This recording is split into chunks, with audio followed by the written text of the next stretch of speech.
record. Okay, all right, it's recording. And so this is going to be the second lecture in this Diffusion MRI intro. The lecture today is going to be largely about tractography and analysis methodologies. And like in the first lecture, it's more focused on the tensors.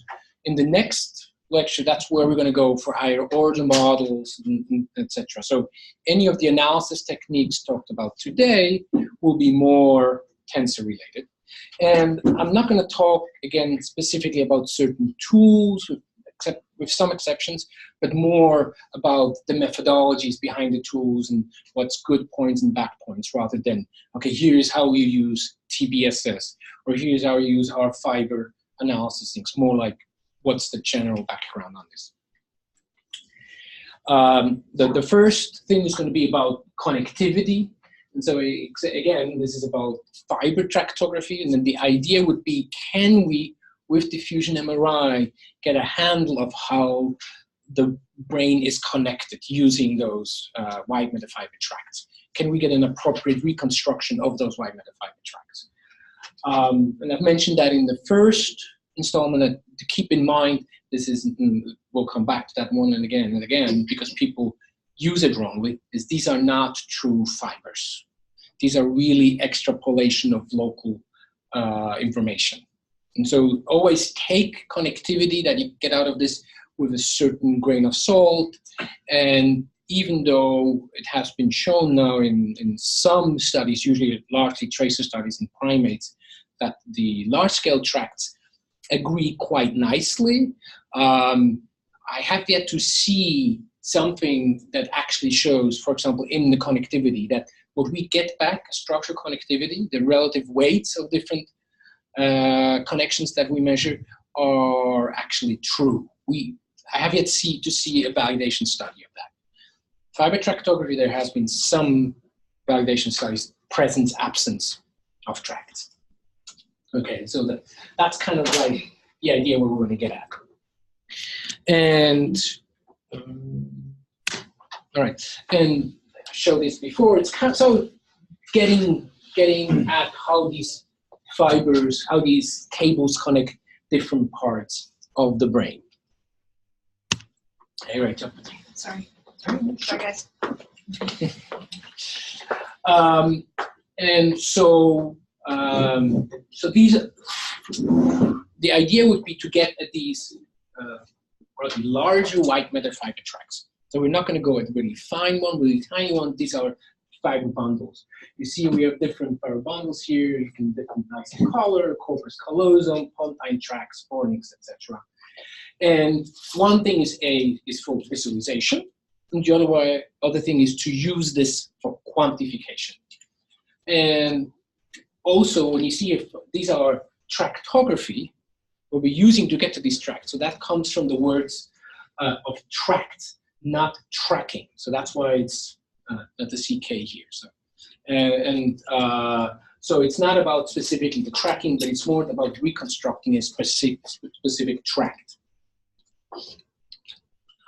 Yes. An example is what you see here. This is actually our or part of our 1- and 2-year-old DTI atlas that we created from a population, a relatively large population of typically developing kids at 1- and 2-year-olds. And from here, this is from a tensor atlas where we constructed a fair share of tracts.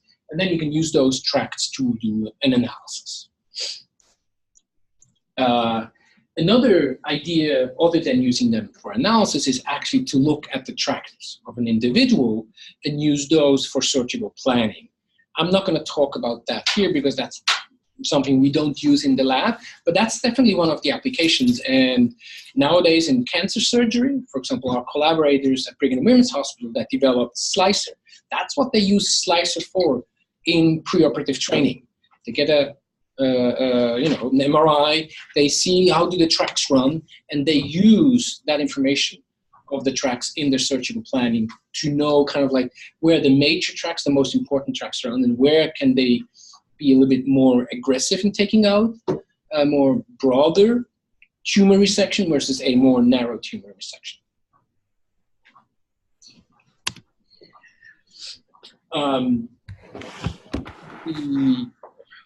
If you're now going from just general diffusion to tensor specifically, in the tensor tractography algorithms that we have, the main thing is that we're looking at the principal diffusion direction. So we're not actually taking into account the full tensor, but we're taking into account the tensor itself.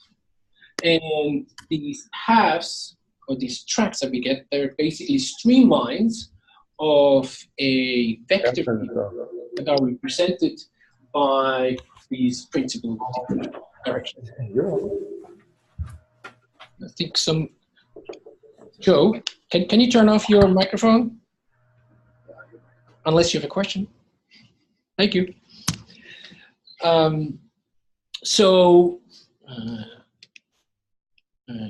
Clearly I've had that multiple times in there. So this is now such a vector field. That is the principal direction. So these are not tensors, but we extracted here, I'll put this up, the just principal, so lambda1, eigenvector 1 of the tensor. And now you start with a seed point, for example, here, and now you're basically flowing a path through this vector field. It's very much related to also what's used in fluid dynamics, etc. There's a lot of physical simulations that use methods very similar to what we're using here in fiber tractography. And so you would start here, you would make a step, look using the information locally, and wherever you end up, you again estimate what is the principal direction there, make another step, and make another step. And so you would move that seed point from here all the way through that field of vectors. So in this tractography, we're using these principal directions to start the tracts, but that's only part of the deal. We also have to stop the tract at a certain point. For example, if we would end up in the CSF, no tracks run through the CSF.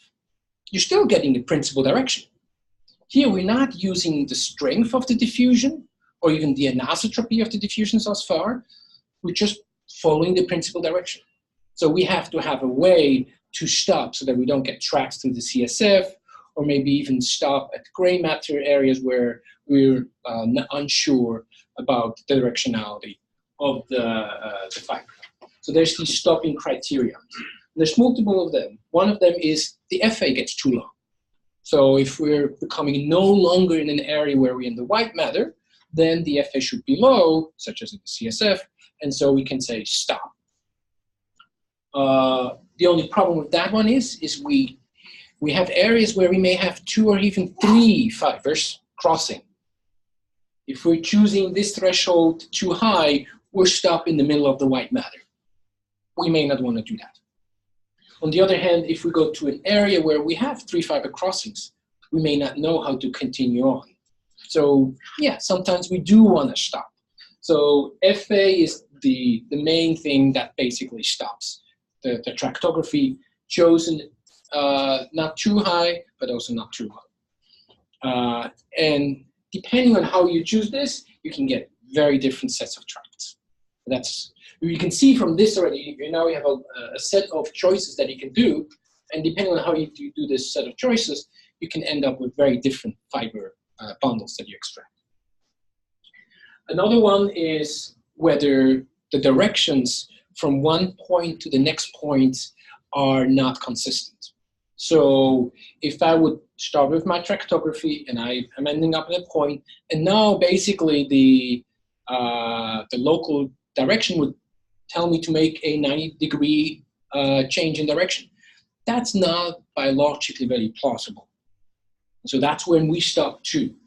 And so this direction's not aligned, or either it's measured via curvature, or usually that's the main thing, the curvature. So if the curvature gets too high locally for a step, we stop too.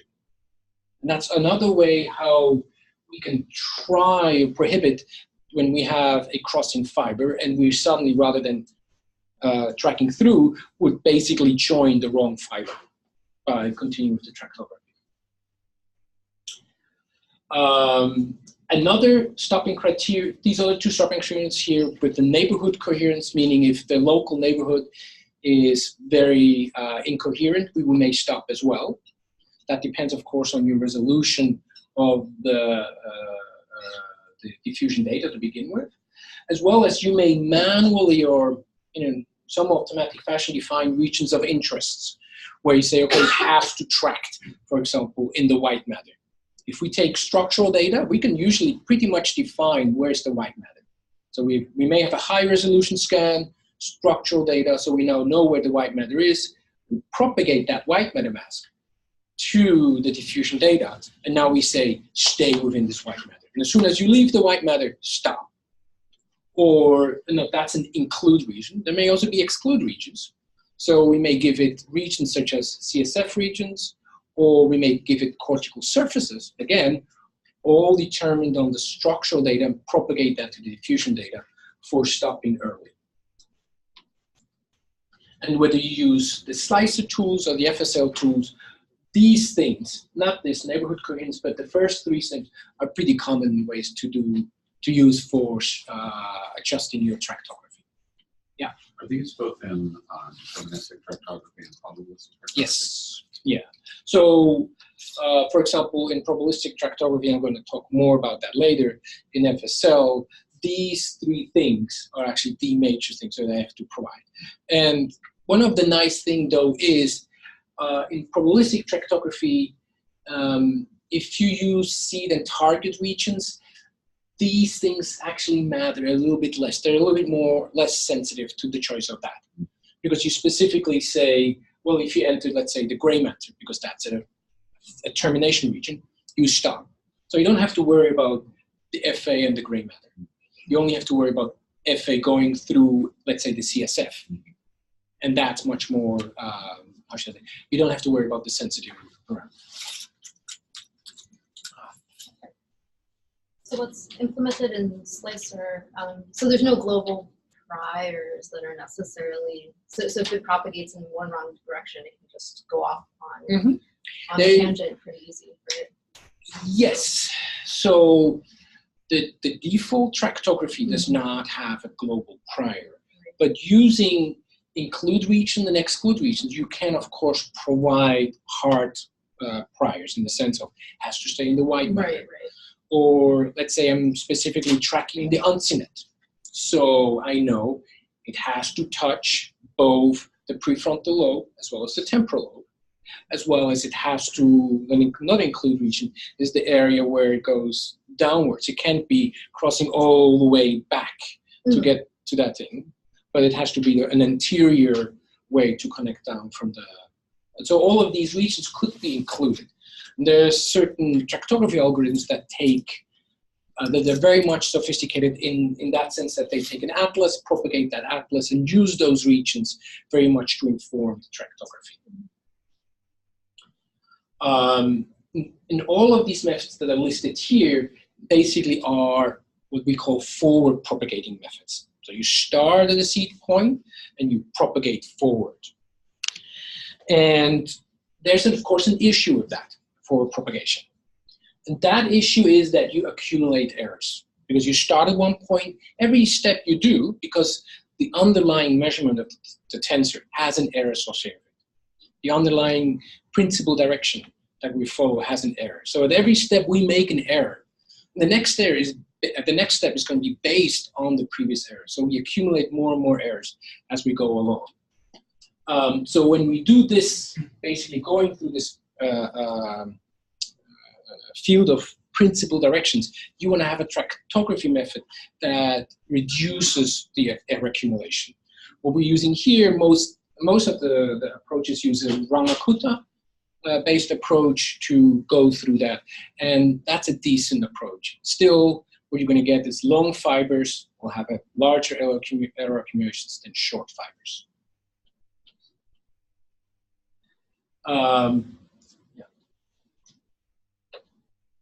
See here, yes. And of course, this error accumulation is larger in an area where you have crossing fibers and so on, where we may have little knowledge of where to go. So there's certain sets of alternative in tractography, away from these approaches of forward propagation. One is probabilistic tractography. So now you're not just saying that you have a single direction, but actually you take the whole distribution that you know at a given voxel based on the diffusion measurement into account to not make a single step, but potentially multiple steps. So you're sampling a whole distribution of steps. And particularly when we're going towards connectivity analysis, that's very much necessary. Connectivity analysis based on deterministic tractography should in generally not be done. You'll see it in the literature, but it should not be done because it's way too sensitive to small changes in parameters or to small changes of the person, how they have their head in the scanner or motion, etc. Whereas probabilistic tractography is much less so sensitive. Other ones that you could use is, for example, you could do an optimal path analysis, where rather than you do a forward propagation, you say, well, what is the tract that runs from A to B? Now you use the diffusion information to find the optimal path that connects these two. So that's now become just basically a graph-based approach how to handle it. And there's all kinds of approaches that have been proposed for that type of analysis. The problem with that usually is it strongly penalizes longer tracts, and it has to do so, otherwise it can find very implausible tracts. But the bad thing is that you need very well-defined masks if you do that, because it's basically guaranteed to run through areas where you have, let's say, CSF, because it's very cheap to run through CSF. Most of these optimal path analyses. So you have to assume that there is a tract. So it will always give, if you say from region 1 to region 2, it will always give you a tract, the optimal one. Whether that's actually is there, you don't know. It could be there is actually no tract. So the optimal path analysis will always give you one.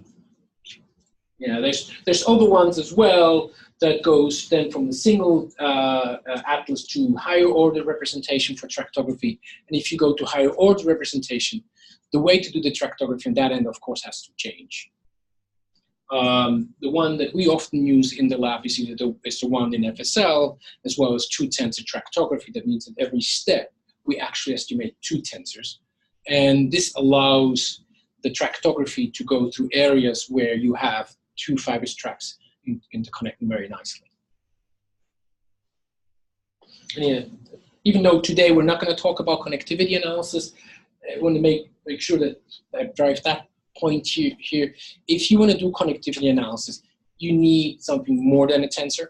So don't do it based on your tensor. You need a higher order model, as well as you need probabilistic tractography. Don't do so on deterministic tractography.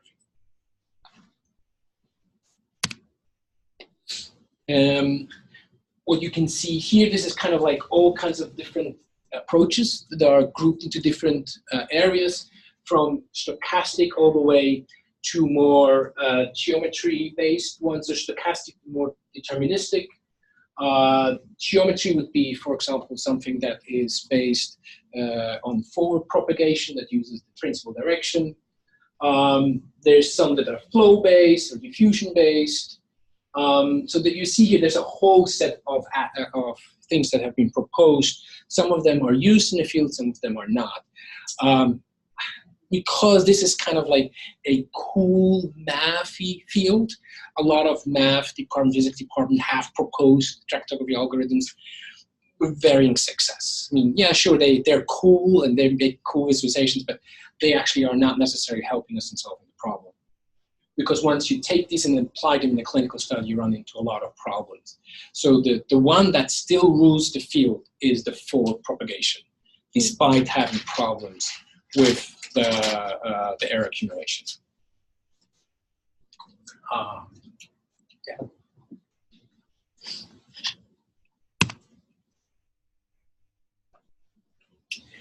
Now, stochastic tractography or probabilistic tractography, you can do that also based on a single tensor. So you don't need to have a higher order model. So if you have a single tensor, you can do very nicely stochastic tractography. The nice thing what you get out of that is not just a single set of tracts that kind of like are set, okay, these are the tracts that are true, but rather you get a distribution. As soon as you get a distribution, you just have to realize that you get unlikely tracts.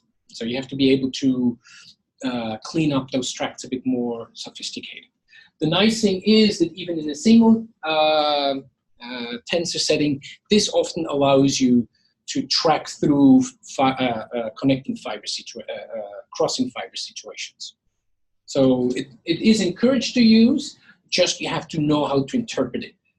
It's not the same thing as in the deterministic single tensor tractography, where we would say, okay, what you get truly is there. In some sense, in single tensor deterministic tractography, you should be able to get the major tracks, and you should be able to get them reliably, but what you're not getting is actually crossing fibers, etc. So you may not get everything, but what you're getting is actually there, if you set your parameters conservative enough.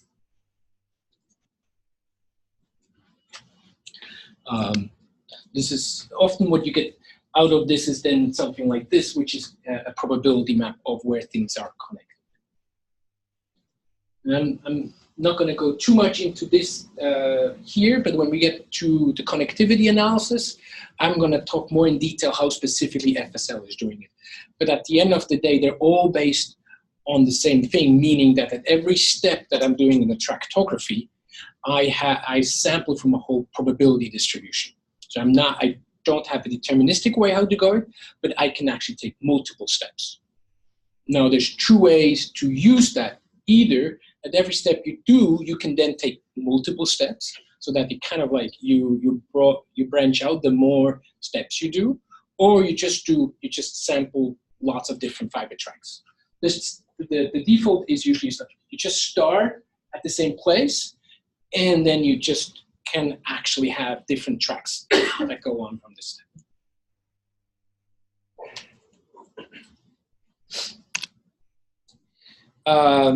In stochastic tractography, which is used for connectivity, what you do is basically, rather than looking at the tracts themselves, you're now taking these tracts and usually translating into probability maps. That's also what's used in connectivity analysis. So where these probability maps are basically discitation maps. Like in every voxel, you basically count how many fibers go through that voxel, whether that may be only a tiny amount or a large amount. So they're not weighted based on how much of the fibers going through, but just whether it's being visited or not. And that's what gives you these probability maps that you can see here. And now you can choose a threshold on those probability maps to basically take out, erroneous small tracks that just went someplace because we're randomly sampling. So based on this, anything that you're getting through connectivity, you have to know you'll always get a certain amount of noise. So you rarely get zero connections between two regions. You just get a very tiny amount. So the probability is assigned to the entire connection, or is it voxel? Voxel based. Now that's what the probability maps will give you. What FSL does, and I'm foreshadowing here a lot, what FSL does when we do seed-based tractography, it actually waits until it hits a certain target. It just basically counts how many times it reaches a target. It's not going to count, it's not going to look like the distribution of this particular track in the white matter. It doesn't care about that. Only what counts is what goes from what starts here and what ends up here.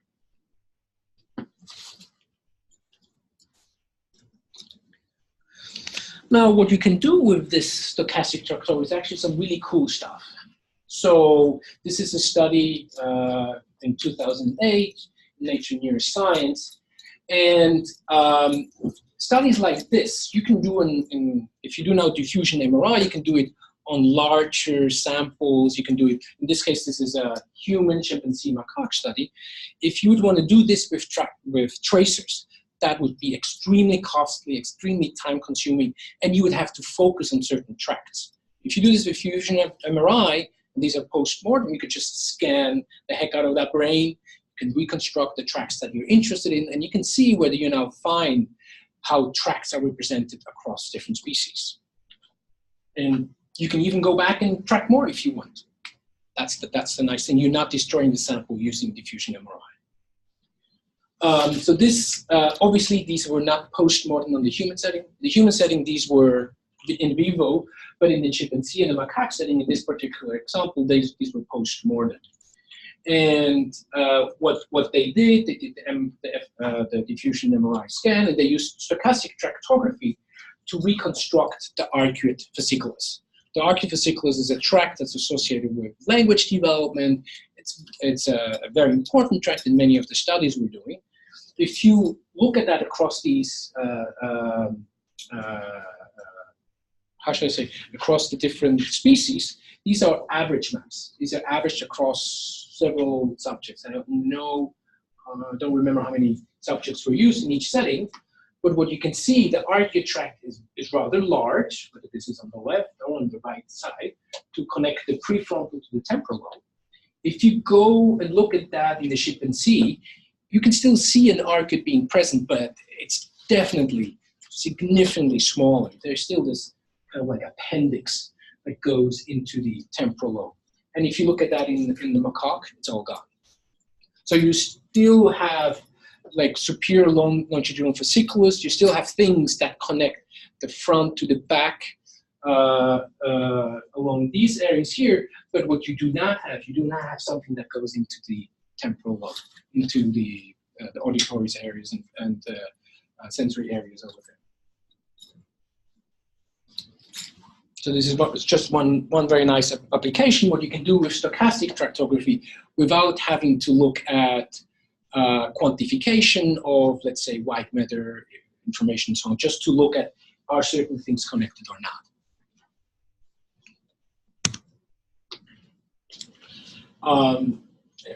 I know I'm keeping repeating, but these are not axons.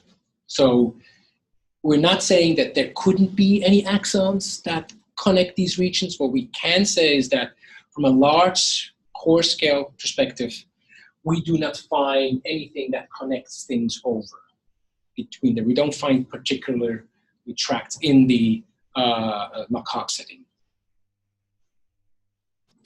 Also, you sometimes see people publishing studies based on the fiber counts. Don't do that, particularly if you, so raw fiber counting is always bad. When you do connectivity studies, we do a type of fiber counting, but at least we normalize it for that specific acquisition. So that when we acquire the same subject again, we again normalize it for that acquisition, and now they're comparable. What you'll see in bad papers where obviously not the right reviewers were looking at them, sometimes you see people actually counting diffusion, like non-probabilistic diffusion tracts, and say, oh, I find more tracts here, or I have a larger volume of tracts in group A versus in group B. That's all crap, because there's so much, all of this is so sensitive to motion, to just SNR settings. So we ourselves did a study. One of the CP students was actually very much instrumental, Clément Vacher, did that study where we just took like 10 acquisitions of the same subjects, and the subject was just different ways in the scanner, not even adding motion to it. That changes fiber counts by 5 to 10%. Just based on simple variability. Of course, that's only the raw fiber counts. If you normalize that to the overall fiber counting, let's say if you take all counts of fibers that you can create in the whole brain, and you're asking yourself, what's the percentage of that connecting this to this? That you can do. That is something that is relatively stable. Still quite a bit of noise associated with it, but not as much as you're doing for the raw fiber counts. Right. And another thing, don't use connectivity when you mean local microstructure. So connectivity, when you say connectivity, it has to be based about something that relates like a percentage of fibers connecting certain regions, not FA. FA is not connectivity. And another word of caution, again, the size thing here is we're not looking at the right size. Here we have these 2 by 2 by 2. We are making inference of what kind of like fiber bundles the axons are doing on something that doesn't measure axons. Really, it measures a congregation of lots and lots of axons. So much about tractography. And I know there's you saw how many limitations and worries and cautions, and at the same time I told you that people are using this in the clinic for making information on surgeries. And that's the things that worry me because of this.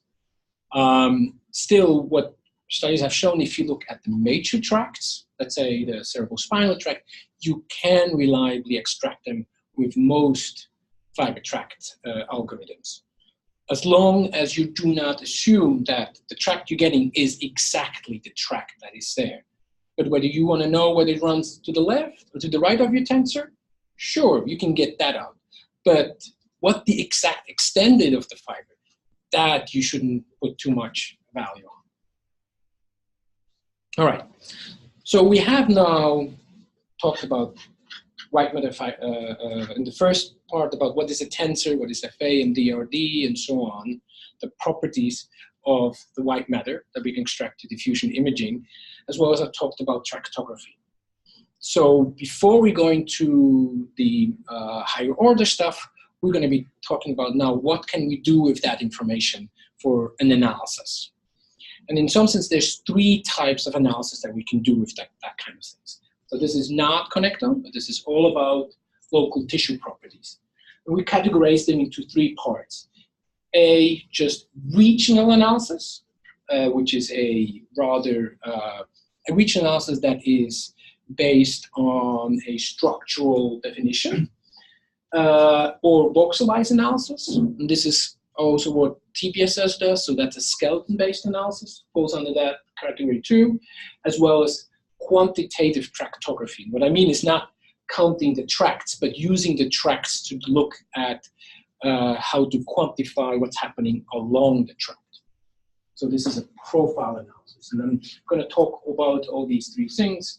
For 3, I will focus on our specific method that we propose, even though there's 2 or 3 methods otherwise that are out there as well, such as Tracula and what's the other one called? There's one that goes with Hafni.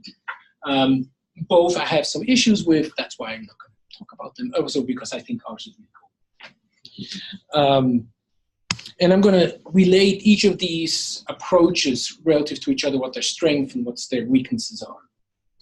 So the first thing, which is kind of like the simplest thing, which is a regional analysis.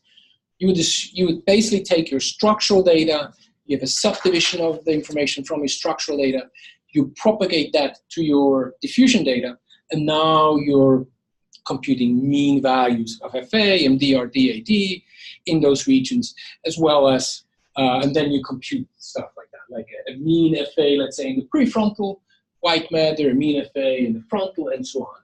This is a very easy, straightforward way to do an analysis and gives you a quick first impression of what's going on.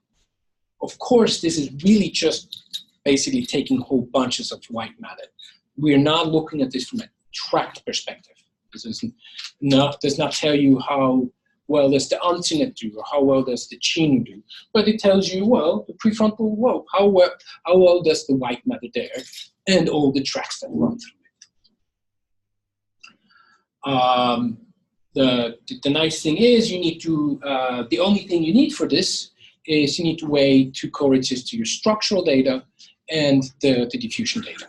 Now that may sound easy, but it's actually can be quite hard depending on your sequence, because there's a whole set of geometric distortions that are present in the diffusion data, but not present in the structural data.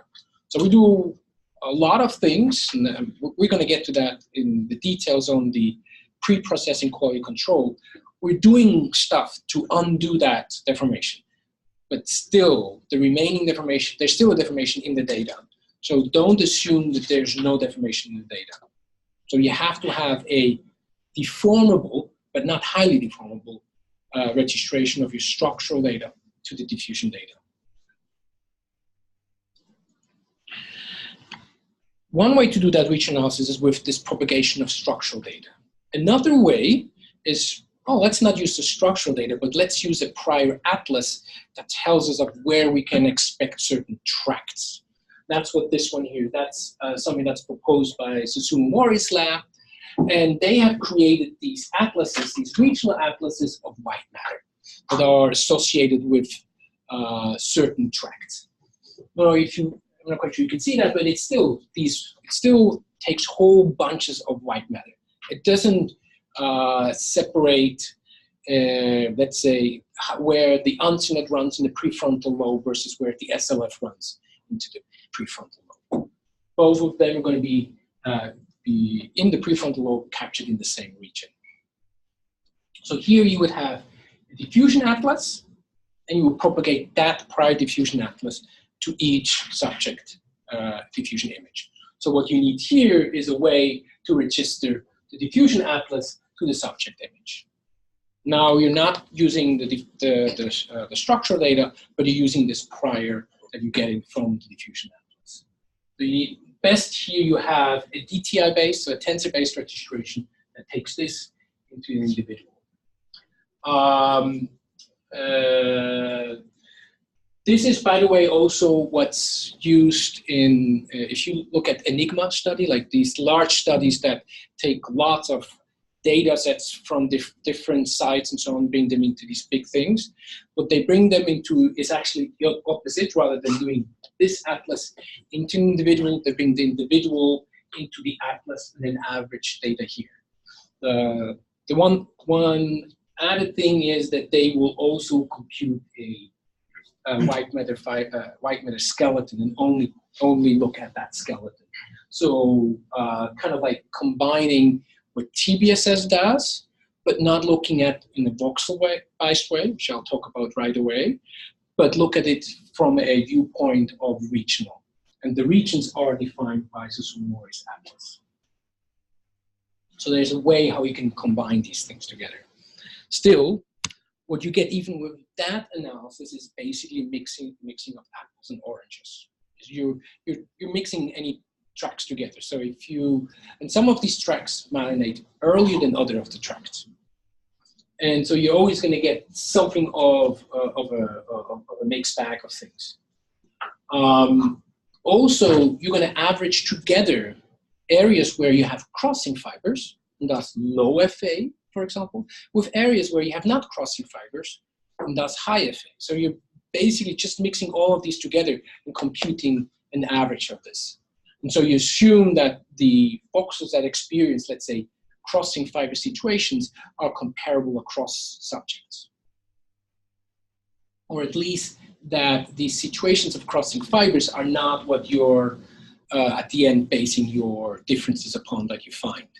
So that's kind of like the issue with this. And obviously you're not going to get a very strong localization. So it's going to be hard to say, okay, if you find something, this is because of this language tract, because you don't have that information from this. Yeah? Can you clarify what's between robustness and because I think it's mostly based on registration. It's mostly based on registration, but if the registration is slightly imperfect, it's going to, change your mean a little bit. So you want to have, in all of these approaches that I'm talking about, you all want to have a good registration. But the requirement on the quality of the registration for all the other ones, meaning for the fiber tract one or the voxelized one, is way higher than for the regional one. That doesn't mean you can deal with bad registrations. If it's bad, it's bad. But if you're slightly off by a voxel, the method that's the least impacted by that is regional analysis. No question. So for the next two things, where we are not looking at regional analysis, but where we're looking at tract-wise or voxel-wise analysis, in both of these frameworks, usually what we need is atlases. We map data into a atlas. Now, several studies have shown that rather than using a prior atlas and mapping all your data into a prior atlas, if you create an atlas specific from your patient data, you do gain something for your analysis. You gain specificity, you gain better registration, basically.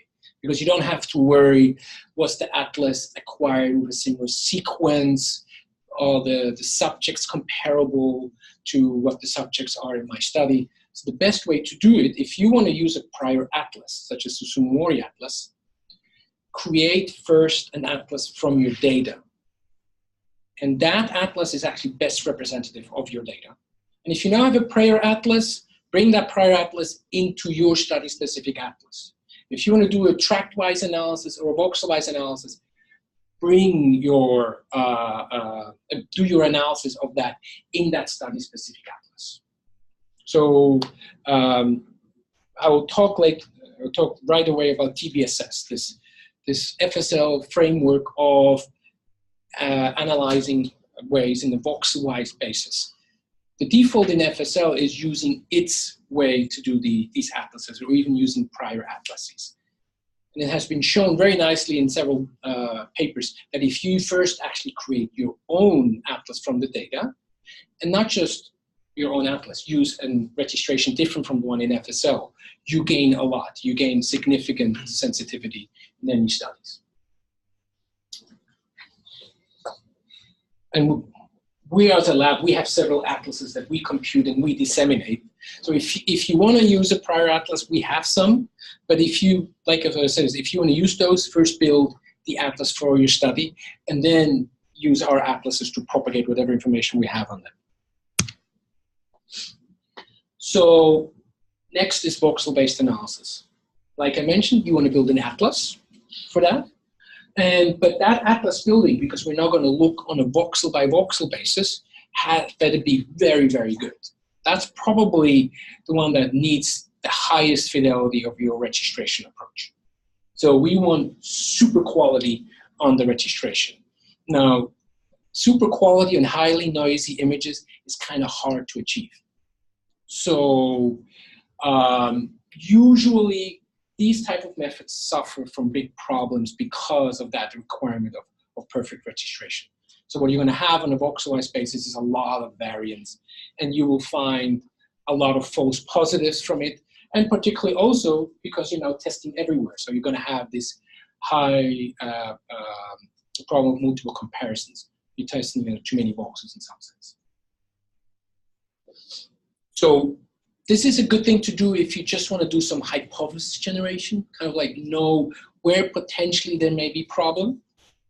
There may be differences in your study or something that you find, but this should not be something, this should not be your final analysis. This should only be used for hypothesis generation. So here, the nice thing about this one is if you just full voxel based, you get a high degree of localization because you know exactly where you find the differences, but it needs a super accurate atlas building procedure, and you're going to have problems with the multiple comparison things that you're doing. Now there's a kind of like something in between that tries to do a voxel-wise analysis but make it more robust, where it doesn't need that incredible high accuracy on registration. That's this TBSS. They call it officially tract-based spatial statistics. And Batong says because really it means Tim Behrens and Stephen Smith, which were the ones that developed this method, because there's actually nothing to do with tract. Well, somewhat tract related, but there's no fiber tracking going on here. And what we're getting from this is not really tract-wise analysis. You'll see that. The idea is here, you build your atlas, just as before. Now you have, in some sense, a voxelized comparison, correspondence, but rather than using this voxelized correspondence to the analysis, what you do in atlas space is you first compute a skeleton. So you take your white matter and you compute the skeleton which is at the center of high FA locations, basically. And so you have a way to first basically do thresholding on the FA, do this skeleton, and now what you want to do is you want to do the analysis only on the skeleton. So that is good in two ways. One is you're comparing fewer locations, so you have less problems with multiple comparisons. Plus, rather than looking at the value at the skeleton, you can look nearby and basically find the most robust place to use nearby. For FA analysis, that is what they're using is basically look nearby for the maximum FA. The idea is if our data has low noise, so there's little, the signal to noise ratio is really good, then the maximum or the FA values are pretty stable. So I can say that whatever is close, that maximum FA is little affected by the noise. It's largely the right signal. And a high FA means that location is likely in the white matter. I'm not sampling somewhere in the gray matter. And it is a location that I compare across subjects. So it says the corresponding location across subjects at a given skeletal place is the place that has highest FA and is nearby. The way they do it, actually, they look at basically orthogonal, kind of like, think of it like this, they're making these lines. I'm not quite sure you can see that in the back, but they follow lines that are orthogonal to the skeleton, and they sample along those lines. The nice thing is they can even make those lines much further out, but the further out you go, you're going to go into the gray matter, and your FA is never going to go up. So they can have these lines actually go out fairly far, all the way to the edge of the white matter, and then compute the FA. If they do an analysis of an MD, an RD, and an AD, what they simply do is they sample the MD and RD at the location where there's maximum FA.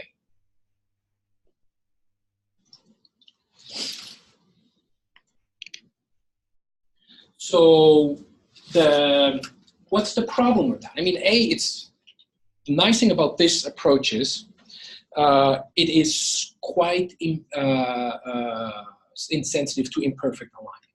As long as that maximum FA is comparable and is indeed the corresponding location, if you register it incorrectly, you're still going to find that maximum FA.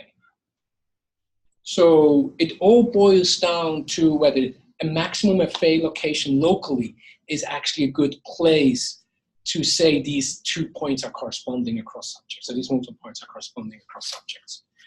And that's where it breaks down. For example, think of it like this. We're looking at this in the prefrontal lobe here, you know, along somewhat the Chino tract, but also the uncinate runs very close. So now what can happen in one subject could be that the uncinate at that location has a higher FA than the Chino. So in that subject, you're going to actually sample the uncinate there. Another subject, the Chino has the higher FA. You're going to sample the Chino. And now in cross subjects, you're actually comparing now the uncinate to the Chino. And that's very well known as an issue with TBSS. One of the nice things is it can actually show you what it samples. So you can see kind of like the distribution across your subjects where it samples. And on some subjects, you more sample at this end, on other on this end. And so you get some indication of whether you do a somewhat corresponding sampling or not. That's, yes? Well, doing it this way eliminate any, so increase the bias if you do any analysis regarding FA? In what sense? It was used for the corresponding. So that, how shall I say, in some sense that's true. In where you're sampling now depends on the actual values, but you're only saying maximum FA. It's not saying a certain FA specifically, but within the neighborhood it has to be the maximum. it may introduce some bias. I'm not quite sure that that's the major issue. I think the major issue is that you can't really relate it to a given tract, and you're more or less guaranteed that in different subjects you're sampling different tracts. I think that's the main issue with this. What this is good for, though, is also because it's a more or less button press application, is you can do a very quick hypothesis generation that doesn't suffer from as much from multiple comparison and is rather stable. So if you want to if you don't know where your tracks may be different, in your application, running this first to get a kind of like hypothesis generation is a good thing to do. Of course, the problem is then for the secondary analysis, you can't use the same subjects. Otherwise, you're biasing that analysis.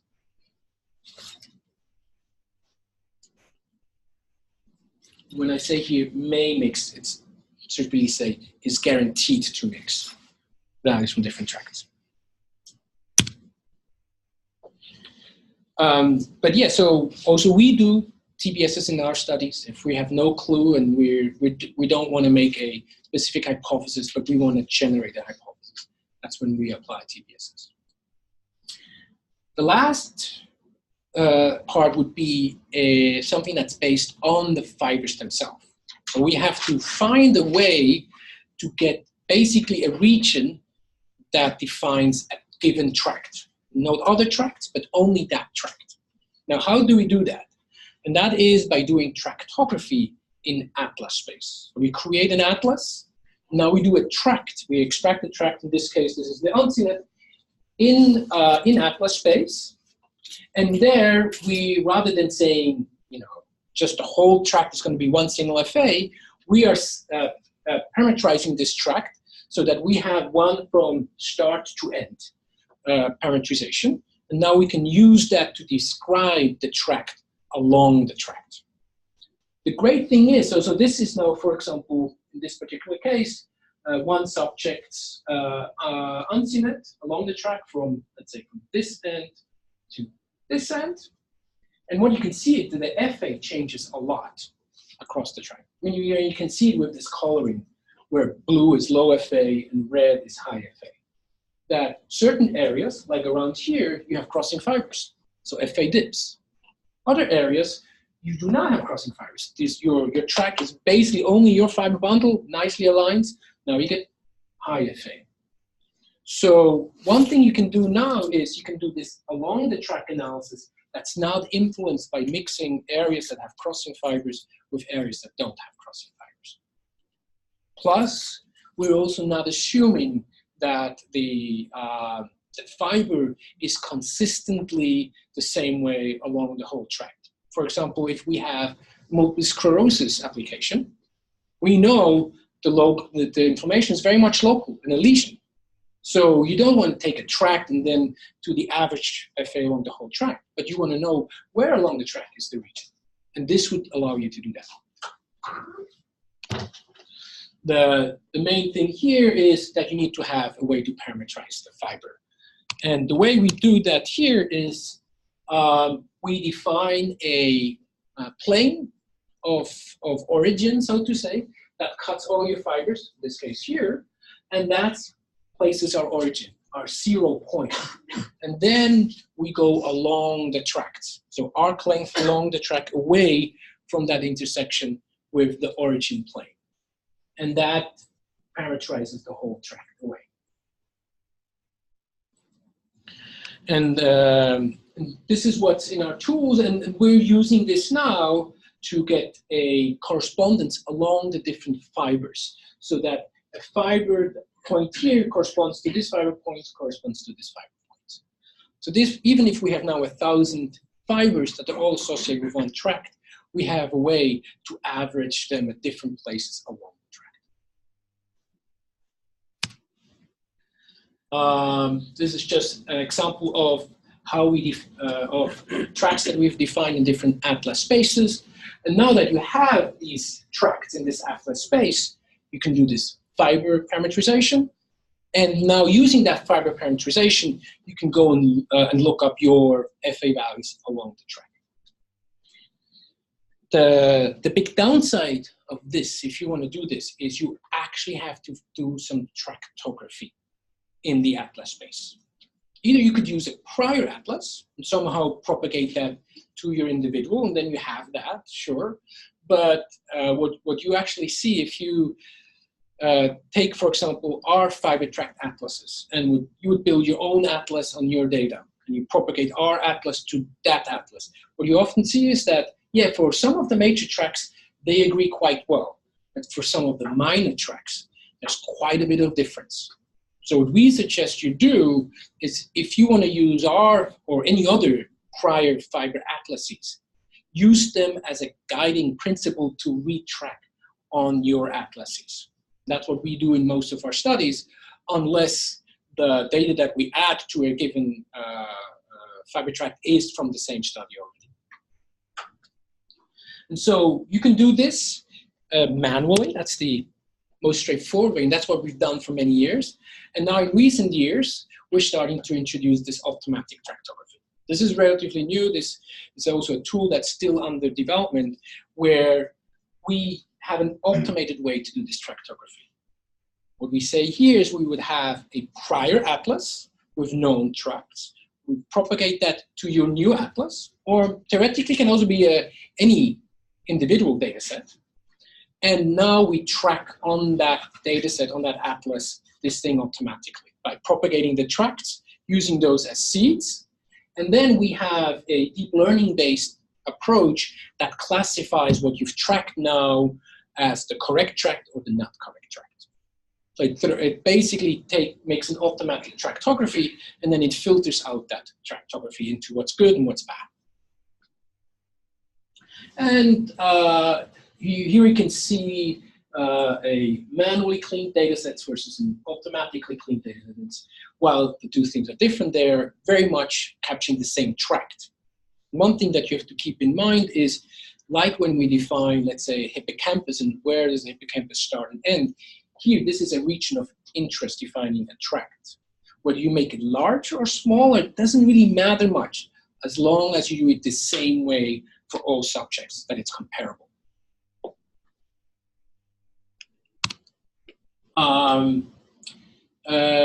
One thing that we also do, now that we have these tracts and extract these profiles, we have a tool that allows you to do quality controls using those profiles.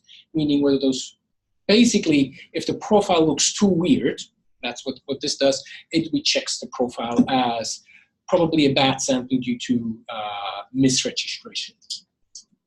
It's based on using cross-correlation between an average tract and the individual tracts. Next, I'll show you one application of that, an application that's currently not in the lab, so it's hopefully new to most of you and interesting, and that's going to be concluding the slides for today. So this is an application on Krabbe leukodystrophy. We did this with Maria Escolar when she was here at UNC.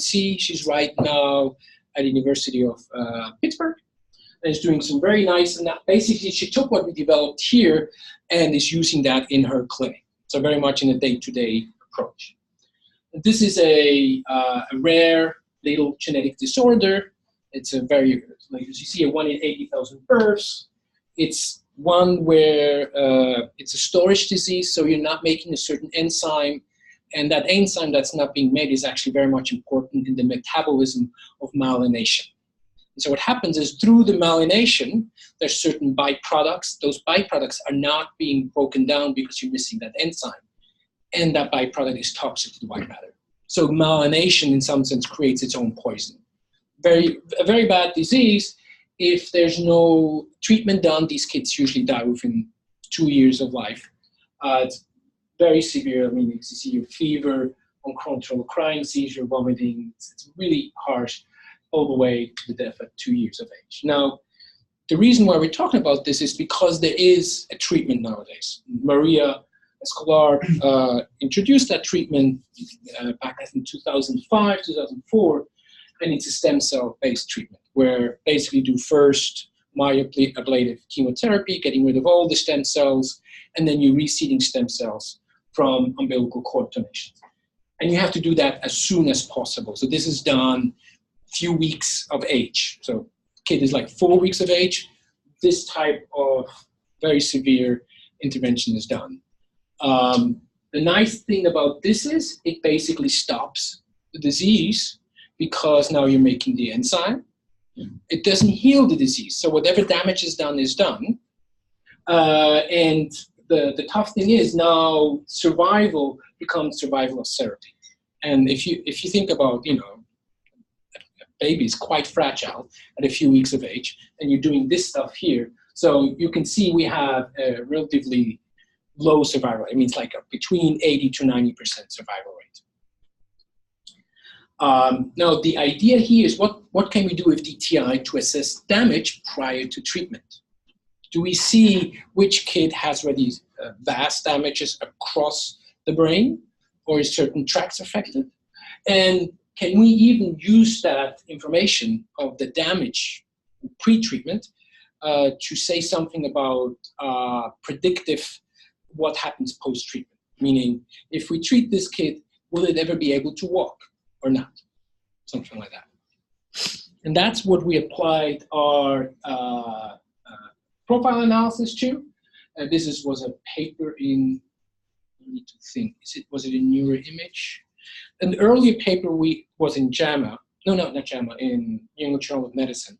But this is a follow-up paper where we looked at the longitudinal part. I think that one was only in Neuroimage. So what you see here is a cerebrospinal tract. In infants, these controls are from actually the Conti study.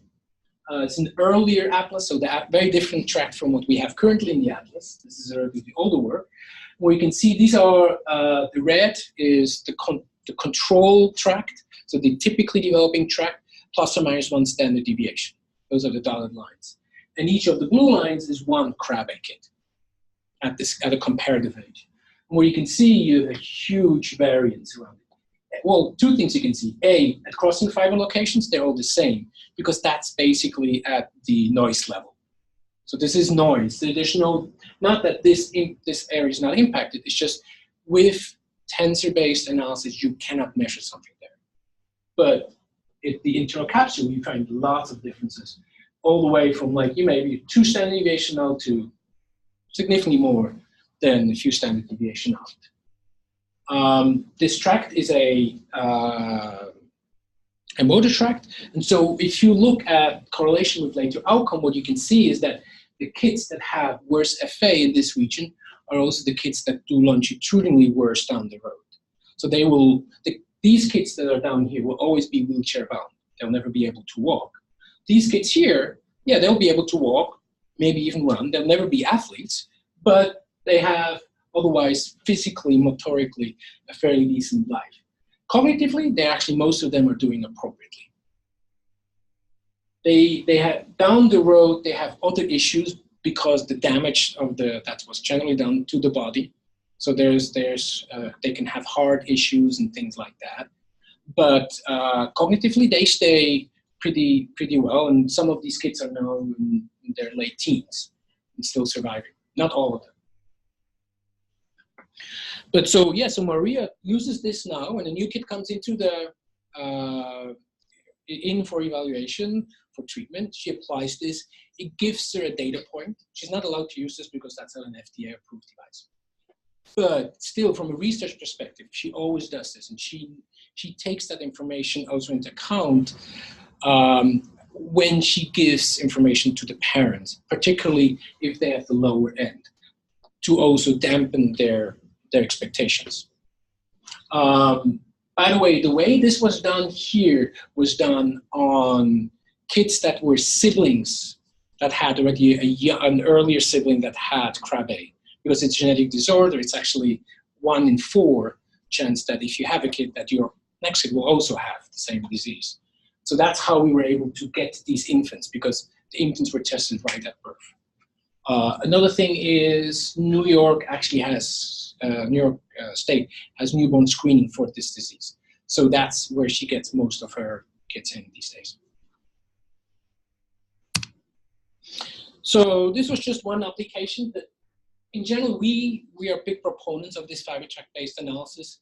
The nice thing is you can do this functional analysis along the track. You don't have to just get one average, but you have really what's happening along the tract. So you get a degree of localization that's pretty high. You get much higher sensitivity than voxel-based, even higher sensitivity than TBSS. You don't mix tracts, but compared to TBSS, this needs a higher accuracy of registration. It's not as high as in the voxel-based because you're still computing an average across the tract. But if there's quite a bit of significant registration error, this will fall apart. Another thing is it's less button pressed than TBSS because you have this automatic tractography that's needed. And that automatic tractography is not yet perfect. So needs usually a manual interaction to clean up some of the stuff. And thus the person who runs the study needs some knowledge of how tracks looked. If they have no knowledge of how tracks look, they cannot actually do these QC on the automatic tractography and potentially correct it. Whereas in TBSS, just button press and you see it on the image. You don't need to have that particular anatomical knowledge. All right, and that's it for today. All right, and next week is going to be on the higher order models. And not next week. We're going to do that in. There's no thing next week because Maria is out. You're out in 2 weeks, correct? So the next time this is going to continue on is in 3 weeks. Any questions? Anything? Are you going to send an email out? Yes. I'm going to send it again to the same the imaging list. Now, you're not interested in that. I'll send it to you specifically. All right.